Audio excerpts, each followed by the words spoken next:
Wala katarog ang issue sa African swine fever ug pagsaka sa presyo sa baboy sa kadaghang order sa mga leksyon karong Kapaskuhan. Ano airport? Pipila ka adlaw na lang, Pasko na. Laumang dili gayud mawala sa itong mga lamesa. Sa Noche Buena ang lechon baboy. Dini sa kasikat nga lechon house sa Bagua Playa, Davao City. Gatusan na ang mga order para sunod semana. Ning taas man sir, tapos apil ang ato ang presyo sa atong lechon, nagataas pod kay tungod nagataas pod ang presyo sa live na baboy.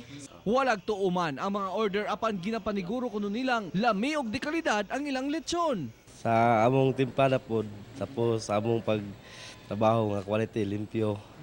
Nga sa among baboy pod, i-check sa gobyerno nga okay. Wala yung mga sakit, dili pwede sa inyo diri. Bawal, walay sakit din, gina-check yun siya. Gipaniguro usab nila ang kalidad sa ilang mga livestock nga luwas sa African swine fever. Diin miagi kini sa saktong proseso, gikan sa pagbiyahe hangtod na sa pag-ihaw. Apan luyo sa AFS scare, ingon man sa pagsaka sa presyo, wala kini nakaapekto sa kadaghang order. Presyo nagikan sa 3,000 ngadto na sa 8,000 pesos.